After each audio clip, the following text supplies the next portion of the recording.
Hello and welcome to this special live Hangout on Air. I'm Ryan Lytle, Social Projects Manager here at Mashable, and today we are talking about global social media networks.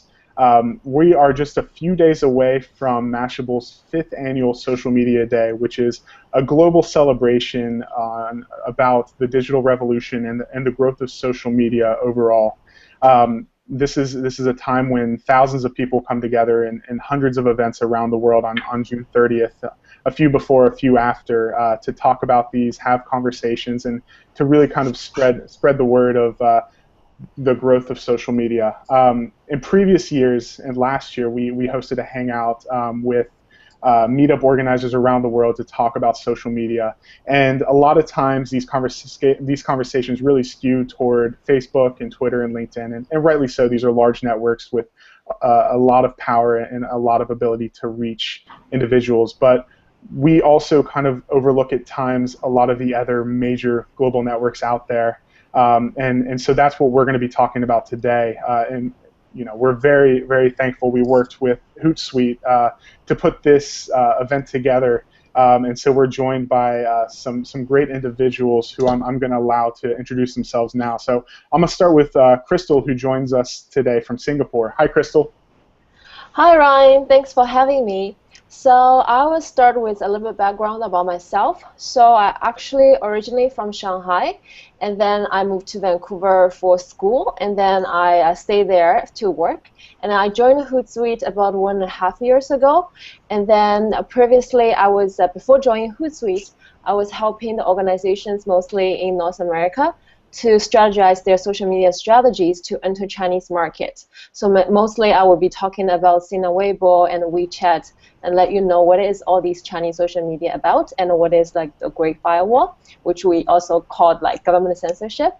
And then about a couple months ago, Hootsuite just opened our APAC market, so I'm transferred to Singapore. So now I'm helping them to expand the market here. Great. Thank you so much, Crystal. Next up, Vitaly, who joins us from Russia. A few words about myself. I joined Hootsuite in 2012. First of all, I started to beta test Android app and then localize it in Russian. And then Dave from Hootsuite invited me to join ambassador program. So in 2013, I led a communication collaboration with VK, between VK and Hootsuite, and we developed VK app for Hootsuite. Then I helped Hootsuite to localize dashboards and mobile apps in Russian. So I'll talk about VK code. The most popular Russian network, social network. I have experience in social media since 2011. I used to be social media marketeer and small agency.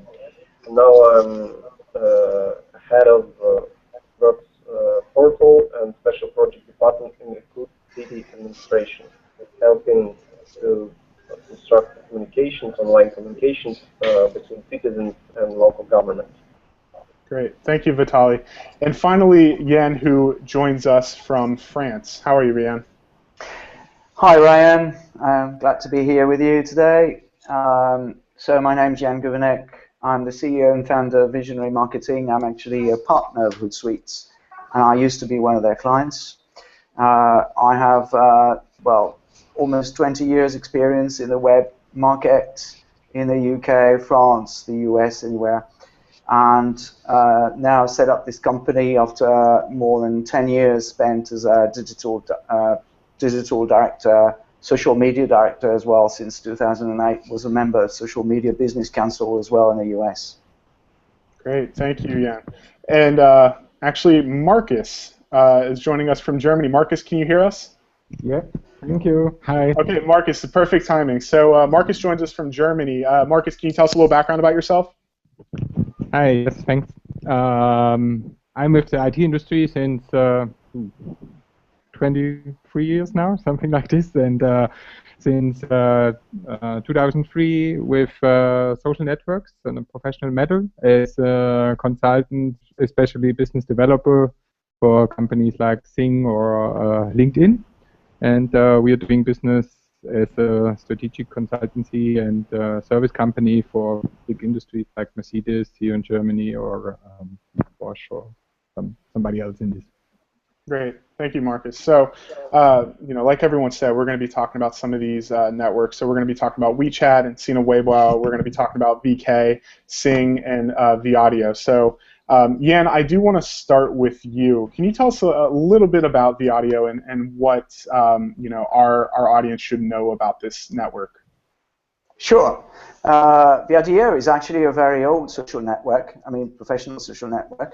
They started, well, it must have been 2003, I think. It started a little bit earlier than LinkedIn. And they weren't called that originally. They were called Viaduct, well, in the French way. And they changed their names a little later to Viadio so that they would be able to internationalize a little. The fact of the matter is they've remained very much French throughout the years. And so if we look at the numbers now, we have around about 55 million members for Viadio worldwide. And as far as LinkedIn is concerned, we have 255. Now, if we look at French members, Viadio is still in front of LinkedIn, despite LinkedIn's been doing a lot of catching up in the past few years, but we've still got 7 million LinkedIn, 8 million Viadio, and there's very much of a discrepancy between the two platforms, insofar as Viadio attracts a lot more of the French-only speaking community, whereas the English-speaking, multilingual community tends to go to LinkedIn a lot more, because then that's where they know that they can actually link up with people. Or if they are German speaking, then they would go to Xing, but Marcus is going to talk about Xing later. So Viadio is still a little above LinkedIn in terms of usage in France. They've tried recently, and Dan Sarfati, who's a French entrepreneur, has been roaming the world. He's actually implemented things in China. He's implemented things in Russia, trying to tackle these markets. Don't want to be too foul-mouthed with him, but I don't think it's really worked. I think that Xing is really massive in German-speaking countries, and obviously, we'll see what China is. Crystal will give us an account of what China is. They're still very much very much separate in these different areas. But that's where I'd like to add something. Is Viadio, in terms of functionality, is very much like LinkedIn, except that it's only slightly better from the multilingual capability point of view. Insofar as you can actually maintain a profile in 2 different languages and have perfect localization on both sides, whereas with LinkedIn you still cannot. And this has struck me as strange for LinkedIn, because actually the CTO of LinkedIn was French. He was coming from Marseille, and he implemented the system in English only for some reason. And now, to be honest, I think this is where LinkedIn is having a problem here locally, and Marcus will certainly hit on the same nail in Germany, because you won't get any German-speaking person to get on LinkedIn for that reason. Is that people tend to gather in terms of language and culture, and this is very much what Europe is all about. So I think LinkedIn has got a leg up from a worldwide perspective. They can go very far. They're a very good system. I still got a long way to go from a multilingual capability point of view. Great, thank you, Yan. Vitaly, let's talk a little bit about VK in Russia. Okay. VK started in 2006 by a former student from St. Petersburg, Pavel Durov, and a couple of his friends.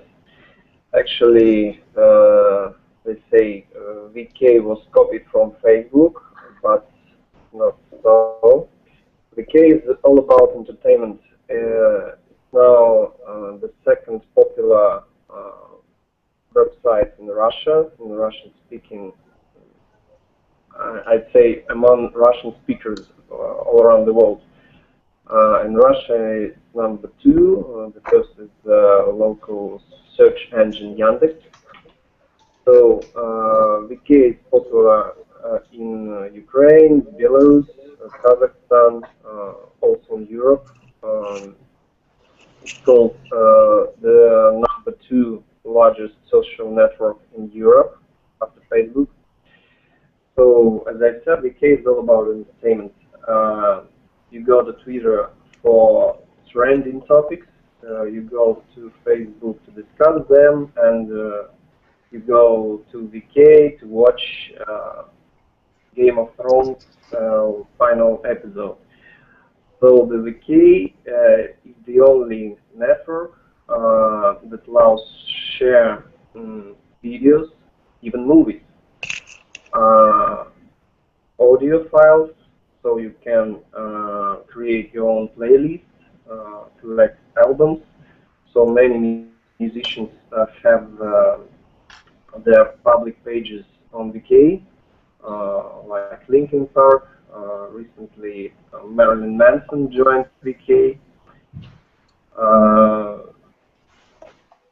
VK originally named Kontakte.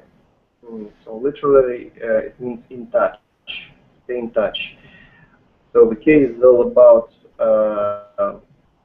sharing fun content, entertainment content, and you spend a lot of time in VK.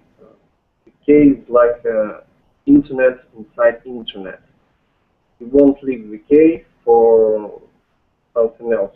Everything is over there. You're watching movies, you're chatting with your friends, you're listening to music on VK, and it has a very plain interface, unlike Facebook. Very clean. And it's a good tool for small business to promote themselves among local communities. So of course, big brands have public communities on VK, like telecoms, but also, as I said, small businesses have a great opportunity to promote themselves on VK. So what you do on VK? First of all, you have to create your community. I guess the first tool, the first feature of VK that was developed to gather groups of people was community, a type of community group.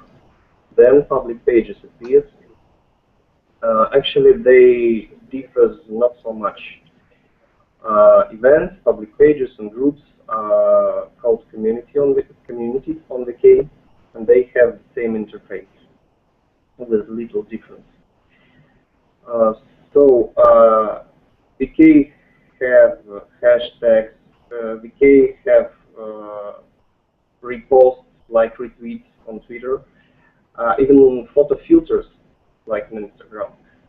So it gathers all the best from all social networks and provided in one plain, simple, beautiful interface. Great. So basically a melting pot of social networks in general. Thank you, Vitaly. Marcus, I want you to talk a little bit about Sing. Yes, thank you. So Sing or Kling or Crossing, depends on how you want to spell it. We are not sure either. So this is a network originating in 2002 in Germany. It's a plain social business network, I will say. So there is nothing for video or all these things. So today you have the possibility with news either, but still the focus is really business to business matter, and it's very straight on this. They were not very successful in international, so they decided to step back and redirect once more, and they are straight focused now to German-speaking countries, so Germany, Austria, and Switzerland. It's mostly the target. There we see the lack of such networks, because if you look in Sing today, you find a lot of profiles, maybe from Spain or from Turkey, which are not really updated anymore because the platform himself doesn't support anymore the other languages. But still the profiles are there. So that's maybe a bit of a pain for international resources to find themselves and work with Sing or understand what Sing is doing. So important message, it's only for German-speaking countries where you really have actual profiles sitting up there. We're talking about around 7 million of them, and it's really targeted mostly to the small medium businesses and addresses around 80% of any German small media business. There's a profile down there. So it's a quite important number. Depends on your market, where you are in the market, in your pyramid of the market. If you have really the bottom line, if your customers are small medium customers, Sing is a very important one, and it's much more important than LinkedIn in Germany. LinkedIn is growing, but depends on the sites and target group and so on. You have to decide where you are more. We have the same like Jan in France, I think. Same situation. The larger customers always have to decide what do they do on LinkedIn, what do they do on Xing, because both of them always a difference. I think the other ones will have the same procedure. Unfortunately, you in the US are the only one who has this problem. Great. Well, thank you, Marcus. Really appreciate that. And finally, Crystal, who will be talking to us about WeChat and Sina Weibo. Cool. Before I introduce the two platforms, I'm just going to tell you a little bit background story about why we have Chinese social media at the first place. So essentially, I think the Chinese social media started in 2009. So what happened is actually there was a riot in the northwest part of China, and then the government tried to find out what happened there, and there was a lot of rumors about why there was a riot and who caused it. I'm not going to dig into too much details. So basically, the government find out people has been telling the stories, all the rumors through, let's say, not Google, but then people Googling these keywords, and also through like Facebook and Twitter. So the government basically said, okay, let's just not having them in the country. So that's when Google was out in China, and that's when they start to have implement this thing called Chinese censorship. So instead of saying like nobody can comment on social media or have a say online, the government says let's come up with our own social networks that we can actually monitor, but also allow the audience to have a space to speak. It doesn't say like everything will be monitored or like government will interfere the conversation. It just say they keep an eye on you. So it's very important for the company to understand this concept. Just try not to comment too much about the politics. It's not. It's just for me. For all my experience, I would never recommend any organizations to comment on any political issues. Although dark humor is being very popular content on those Chinese social networks. So, Sina Weibo started around 2009, right after basically Twitter is out and Facebook is out. So what it does is you will find a lot of Chinese social networks are a hybrid of everything. So Sina Weibo has been called the Chinese version of Twitter, but it can do a lot more than just Twitter. It does have a 140 characters limit, but like 140 characters Chinese can mean like a paragraph in English. So it doesn't limit too much in terms of how much people can say. So 140, you can easily, all company or everyone can have like a shorter paragraph about what's happening or your opinions. And then also brands on there, they can also do surveys. They can also post long Weibo. Weibo basically means microblogging. When you say long microblogging, basically it's a blog. So whatever you can think about the features that you want to achieve on social networks, Signal Weibo can pretty much like help you to do that. So they started as quite a web-heavy platform, and then right now it's about over 500 million users. So of course we can't compare the numbers with the rest of the world just because we have a huge like population. So I can give a little bit of idea is right now the internet penetration is about 45%. So it's about 700 million people are actually online. Right now Signal Weibo has 600 million users. So pretty much everyone, 90%, 80% has a Signal Weibo account. But of course, some people can have a double account. But still, it's really a popular, how popular the social media is in China. Back to WeChat. So WeChat actually started 2 years later, but because they really focused on the mobile, and then everywhere it's going mobile these days, and then so it becomes really popular. So what is WeChat? Essentially, it's an instant messaging app. It's just like a WhatsApp, but also it's a hybrid. It can do so much more than WhatsApp. You will not only have whatever WhatsApp have, but also you have this thing called Moment. Basically, it's like Instagram or like Facebook. You can post the stories while you're sharing pictures. People can comment, can like, and can give you emoticons, which is popular. Like it's a huge population likes it in Asia, not just in China.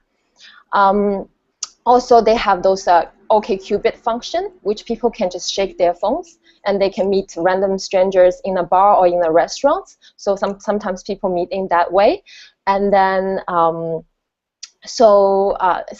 then these days, WeChat really wants to integrate with the e-commerce site.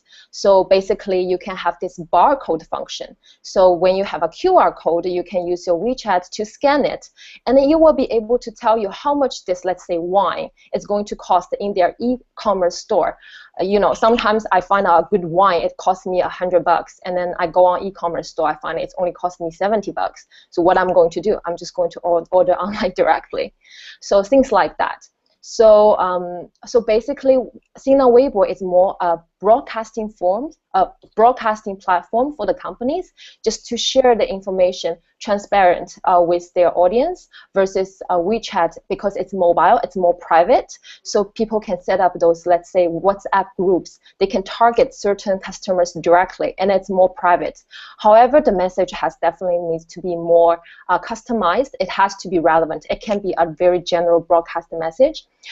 Two things I want to mention, so for the brands to all aware of that, is one is the localize your content, because Signal Weibo and WeChat, they are all Chinese audience. You have to be able to written the content in Chinese, because I saw a lot of accounts that from international brands, when they first come into China, they just have English content, a little bit treated like a Twitter platform, which I personally don't think it's effective. You can check their accounts. They don't have that many engagement. Second is don't get fooled by how many followers you have, because in China we do have this thing called zombie account. So lots of companies just tend to buy the followers. It doesn't matter how many followers you have. It really is about the engagement and the interactions. Yeah, that's a quick run through. Great, thank you so much, Crystal. And so we've talked through some of these networks. So I'm really interested in kind of getting your guys' takes from each of your countries, your overall views of social media. I mean, obviously, here in the States, I think a lot of the goals is just to feel like an influencer, whether it's among a large community or within your group of friends and family. Does that change at all, you know, from the countries that you guys are in? And I'm going to open this up to anyone who wants to answer. I just want to quickly jump in. So your question is like, what's the social media scene in general in our own country? Right? Yeah, what is your overall view on social media in general? Does it feel like a luxury? Does it feel like a necessity? And kind of your take on that overall. I'm going to answer first. I'm going to say not necessity, not a luxury. It's almost like a must. Because like how to explain? Oh, give you a quick story about why people like trust the social media so much. So what happened in China is a couple years ago, we have this poisonous baby powder issue. So what happened is this famous brand, like a baby powder milk, has been represented by so many celebrities. You know, those celebrities are not just like young celebrity, or like have a very positive image in people's heart. But what happened is they found actually it's poisonous. It causes cancers in the early age of a baby. So people start to lose trust in the traditional media, let's say TV commercials or radio or newspaper or whatever celebrity has been representing. So what happened is they turn into social networks for their friends' recommendations, word of mouth. This is how essentially why Sina Weibo has a lot of say, just because it gives the brands to create this transparent communication with the customers. That's why I say even my mom now these days, that when she buy a bar of chocolate, she will go up and check what her friends they're doing. It's that common. Yeah. Great. Anyone else want to take on that question? Yes, sure. I can say something for Germany. As I said, if we can reach somewhere around 80% of the small medium market, social media is really coming up, but still we are not that straight. We are far away from US, or we are far away from China either. That you can see if you look on the numbers, you know exactly. Either we have a problem with something like Twitter. Twitter is not very popular in Germany. That's no idea. Maybe it's because of the 140 letters there. But social networking at all is growing, and it's important, and it's there to stay. That's what we can say from Germany too. Great. Okay, so I want to talk a little bit about social media etiquette and kind of just what you would say is kind of common practice on some of the global networks. For example, here a lot of times, so specifically with Twitter, there's always a debate between a native retweet or manually retweeting with a comment, and someone saying this or +1 or anything like that, where you're adding a small piece. That's one type of social media practice that you see that's very common here. Yeah, and I want to start with you. Is there anything in terms of social media etiquette that you feel is kind of very common in France?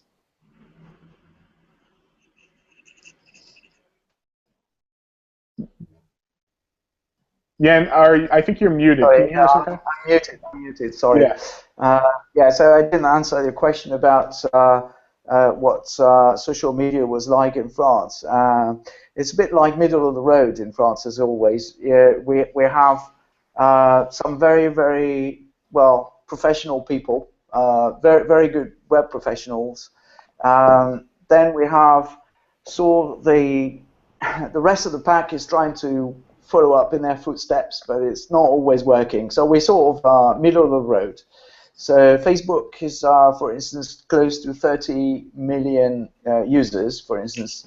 Nothing like China, of course, where we don't have the same kind of numbers. The overall population is around about 60 million.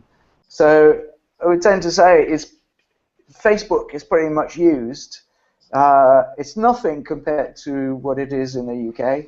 And when we come down to Twitter, then there's a lot more discrepancy between Twitter in the UK and France. I would say maybe half as much in terms of usage, even though it's quite buoyant and quite dynamic as well. Now, having said that, I think a lot of that boils down to the lack of multilingual accounts that I mentioned earlier on. So we're mixing up languages, and obviously certain people don't like that too much, as we saw with Xing as well in other countries. Now, I think having said that, social media is pretty much unavoidable. Almost every other large account has been doing it for at least three or 4 years. And it's pretty much horses for courses. So now it's a matter of how we catch up with the rest in terms of mass, but in terms of usage and how people are using it differently from other countries, nowhere. We do +1s as well here, I think, where there's not much difference from what's happening in the rest of the world. Not as far as I know. Now, there's one thing I know for sure, for having discussed this with Joan Jacobs in Australia. She was mentioning that compared to Europe, in Australia, a lot of people are actually just retweeting things as they are, not commenting and not editing comments. Whereas here, probably, and in England as well, because of the freedom of expression that we've had for a long time, and maybe the culture of the country as well, where people are actually used to expressing themselves, there is less, that is less of a problem. So yeah, we see lots of debates and retweets and whatnot. Not much difference in my eyes, but it's mostly a matter of mass and numbers, and obviously compared to the US, because we're a lot smaller country, obviously the mass is much smaller as well. Great, great. Thank you, Jan. Vitaly, I want to talk to you a little bit about social media etiquette on VK. Can you talk about if there's anything unique or different about how users interact on VK? Okay. I must say a few words about social media in general in Russia. Social media is quite new phenomenon for Russian people, but like early adopters, we catch this opportunity for online communications, and I would divide audience in some groups. So first of all, social media maniacs that have accounts in every social media, VK, Twitter, Facebook, J+, of course. Usually they heavily use Twitter and use some services to repost their posts to other social networks. So the other group is youth. They're heavy users of VK. They have subscriptions on some popular communities, usually covering humor topics. And other groups, the common people that are usually communicating with their families, because Russia is a really big country, the largest in the world. So social networks are giving opportunities to people to connect from different part of the country. So about uniqueness of VK, as I said, is all about entertainment. So normally users using all the opportunities to communicate with their friends, audience, and express themselves in communities. So there is no, I'd say, there's no strict rules for communication. Usually they cover themselves some virtual profiles, giving themselves some not real names. It's possible on VK. And VK combines every tool of different social media. Some users share photos, only photos. Some users chatting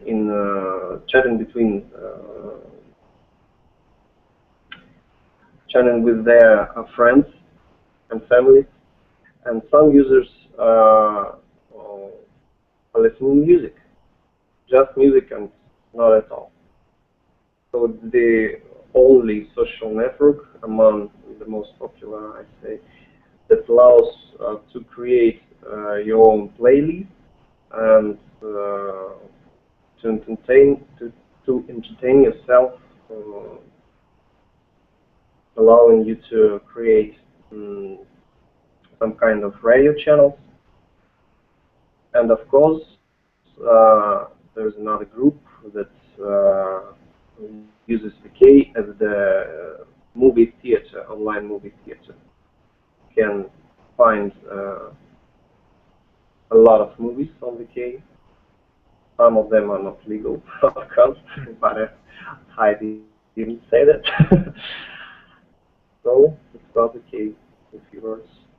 Great. Thank you so much, Vitali.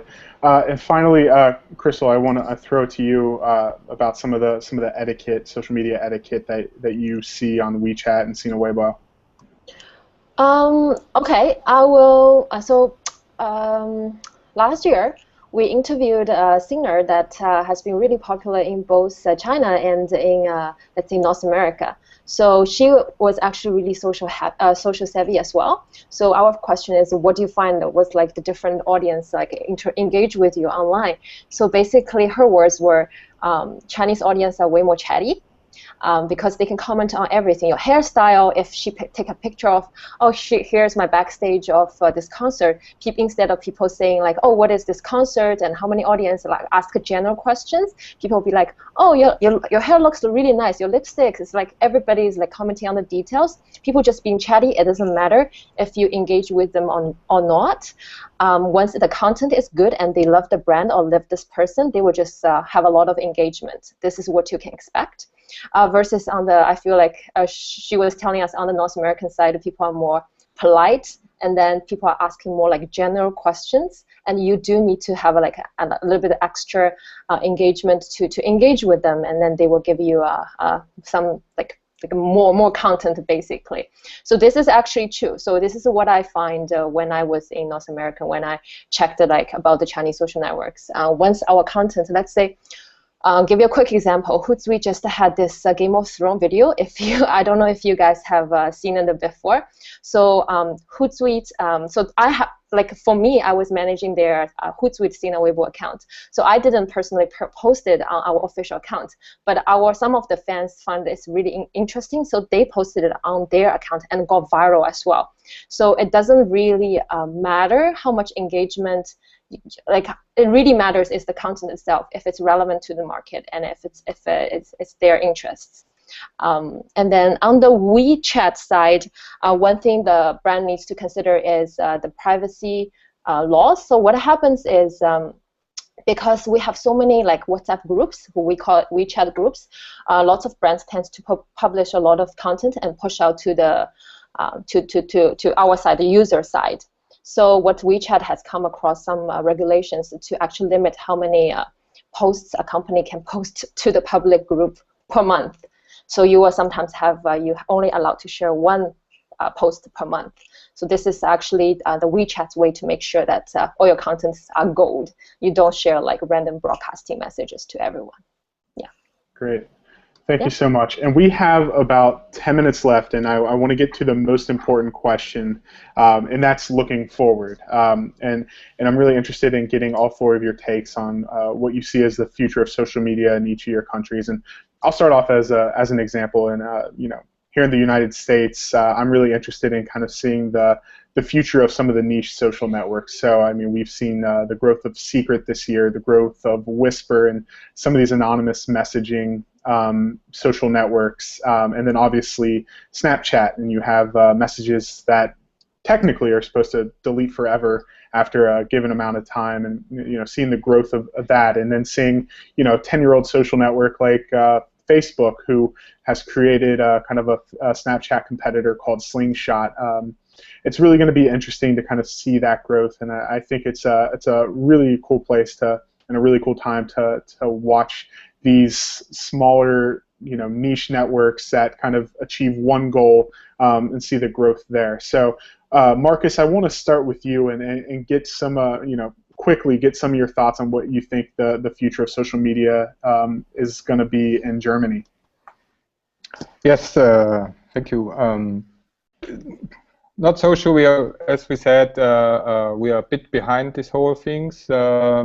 We, as a kind of agency or partner from the companies, are involved in many projects where we work with the same technology like you work, because we're very close with US companies in this mostly. So we see the same procedure like you see. If you look on the German markets, maybe we see something like a, how will you say, a personal WhatsApp thing happen in companies. That's mostly what we see. So regulated, we have strong data regulations here in Germany. So that's a quite important one, and we will see how the social networks cover this. Maybe that's the reason why Sing is either there. Absolutely. All right. Well, thank you so much, Marcus. Vitaly, would love to get your thoughts on what you feel is the future of social in Russia. Okay. So, Ryan, you've mentioned secretly. I must say that VK also had and have in the real time the communities like they named Overheard, like secretly platform. Users can send anonymously some opinions or like personal experience, some kind of uncensored, sometimes uncensored, usually uncensored. And this experience and these opinions are publishing in streamline of this community. And there are a lot of such communities overheard. Even local institutes, universities created such communities. In my city, for example. So I'd say social media in Russia is quite young. And we are catching all the opportunities we have and checking all them heavily. But as Marcus said, we also have an issue of data regulation from the government. So I'd point out two directions which, in my opinion, social media in Russia can come in future. So first of all, it will be more regulated, more restricted rules come from government will come, and the second direction, it will be a bit more anonymous, because people all around the world are worried about privacy on the internet and on social media, of course. So I'd say now game in Russia for social media that just started, and in a couple of years, maybe 5, maybe in a decade, everything will be regulated heavily. That's my opinion. Great. Thank you so much, Vitaly. Yan, I want to send it to you. From France, what are kind of your predictions for the future of social? Yeah. First of all, we mentioned privacy, and obviously here as well, there's a lot of concerns about privacy, but I think that most of it is red herring. Most of the time, we see users ranting and raving about this and that and the other, but then eventually the urge to share stuff on the internet is actually much stronger than the urge of calling the regulators to actually stop people collecting big data. So I don't think it will happen. There will be hoo-has about privacy, but I don't think that will stop the development of social networks and social media, which is, in my mind, here to stay, which is going to be part of our web assets more than ever, to a point that I think that maybe in maybe 2 to 3 years' time, we won't mention social networks or social media. That will be part of it. It's going to be part of our social assets, web assets in general. About your comment about niche networks, I'm not too worried about those either, because there's two things actually. There's the general public using social networks like Facebook, and these people actually tend to focus on the mainstream platforms. So they may not always be happy with what Facebook is doing with their data or is doing with their system, but okay, it's here to stay. Now Facebook is big enough and has got enough money to take over the world, so I'm not too worried. I mean, see what happened with WhatsApp. So anytime they're going to see somebody who's able to compete with them, then they're going to acquire them. So like the way that they did with WhatsApp. So I don't think that Facebook is going to go. There may be something like Facebook fatigue to an extent, but I don't believe it's going to go. And as I said, they will take over more companies now. So to put more eggs in their basket. Now there's another point though. It's how companies are using social networks and social media in general, and that's yet another point. And then you have basically two kinds of uses of social media by companies, be it in France or anywhere else. Obviously, this country being very strong and a very powerful country in terms of advertising, because a lot of advertising companies are French, like Publicis or Havas or others. Obviously, advertising is playing a major role, like in other countries like Australia, UK, or US. So obviously, then in that particular case, then companies are only interested in major platforms. Even Google Plus didn't really cut the mustard, even though we're using it today and it works beautifully. And geeks like us are using it, and we're happy to use it. And actually, I'm a keen user of Google Plus. It's quite nice because you're quite safe from other users because there are not many of us. But basically, companies not giving a fig about that. They want Facebook because they know that's where the audience is and this is where they want to advertise. Now, there's another part of social media marketing which I think is a lot more interesting than advertising, and it's word-of-mouth marketing.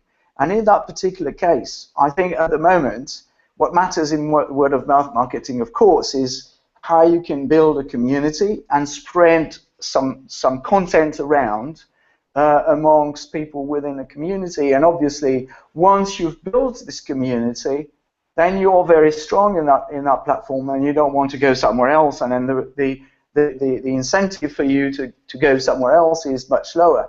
I mean, I've been on LinkedIn for 11 years now, and I've built a huge network of close to 7,000 people, which I've carefully chosen. And obviously, this is a very, very powerful position for me to help my clients in the B2B sphere, because I can share stuff on that platform. The incentive for me to go on Viadio or Xing or VKontakte or whatever Chinese platform you get is zilch. I don't want to go there because there is no interest. Maybe there will be one day, but honestly, I doubt it. I see, going back to what we said in the beginning, and even though I deplore it, Viadio is sort of dwindling at the moment, not to say dying. So, and just like Xing, I mean, I've been a keen user of Xing for many years, and now we can see, even for German-speaking people, and I speak a wee bit of German, then it's more, well, it's less lively than it used to be. And Viadio is like that as well, and a lot more spamming as well happening over there.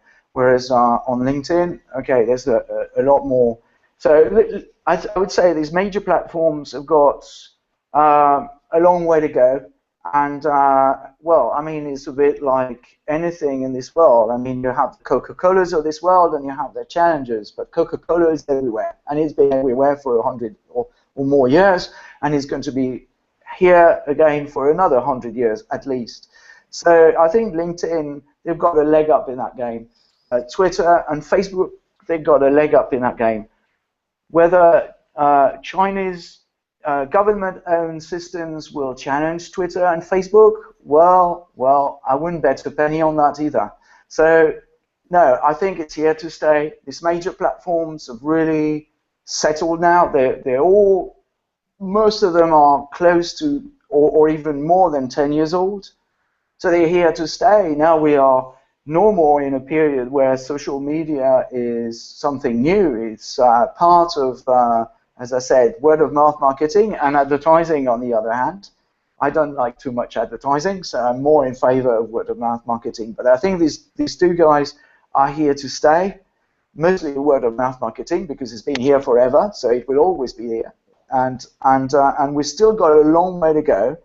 And now, you know, we've got basically a lot of work on our plate to develop this business, and I don't think there's going to be too many changes anymore. There was a time when there were challenges like app.net, well, you know Dalton Caldwell in San Francisco. Sure. He kicked up that fuss, you know, a year and a half ago, well, a year and a half ago, when, you know, he said basically app.net is going to kill Twitter because Twitter is closing its APIs, and then it's closed world, and I'm going to bring an open world, and it didn't work. It didn't work because there is less and less space for a generalist social network. And it's not me said it, actually, it's LinkedIn's founder. There's still space for vertical niche social networks. So if you want to found one, say, for Christians or Muslims or whatever, I think there is space here in that area. Mostly when Maktub died a few years ago, there's a space here for building a maybe an Arab world or an Arab-speaking social network. So very, very niche social networks like these can actually exist and be created, and that's probably what we're going to see. We're going to see niche networks which will have some sort of interest, but if you're not into selling into, you know, the Arab-speaking community, or, well, then, you know, why go there? So, absolutely. So that's how I see it. Great. Thank you so much, Yan. And Crystal, I'm going to end it with you. So just a quick rundown on some of the predictions you have from China. Cool. I will give you pretty much 3 predictions. So first of all, you talked about the niche social networks. So basically, you will see whatever North America gets popular, probably after a couple months, you will have a Chinese equivalent. So for all the audience who is watching this Google Hangout, I will suggest you check out this thing called Chinese Social Media Landscape, which has been developed by this company called CIC Data. So they published annually. So they will have the core social networks in North America, like Facebook. So we have the Chinese equivalent called Renren. WhatsApp is WeChat, and you will find everything there that you need to know about what is hot for that year in China.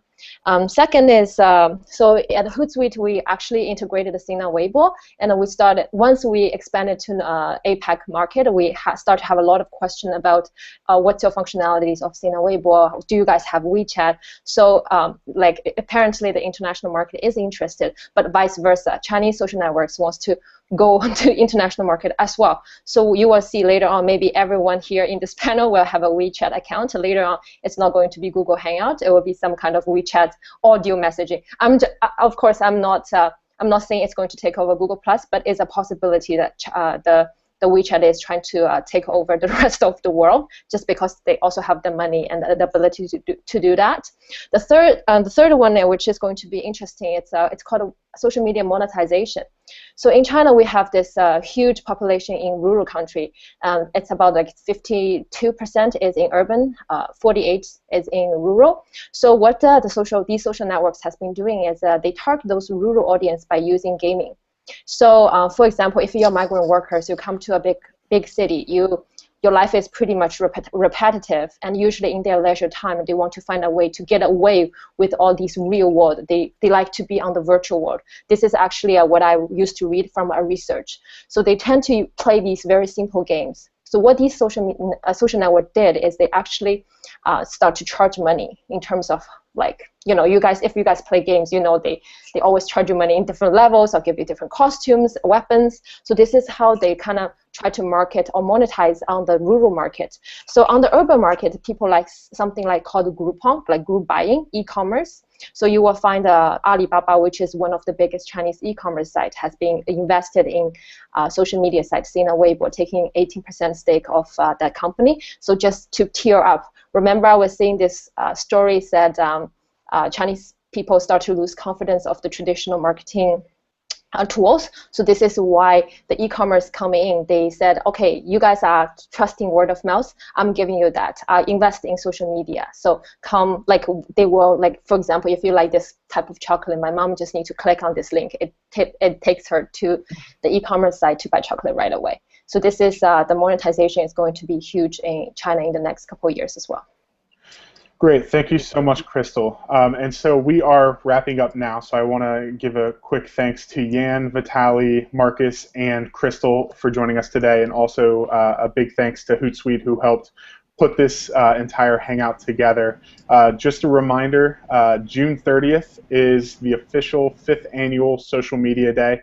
You can join in the conversation now using the hashtag SMDay. But this was a really amazing conversation, and I know I personally learned a lot. And so thank you all again, and we'll see you again soon. Take care.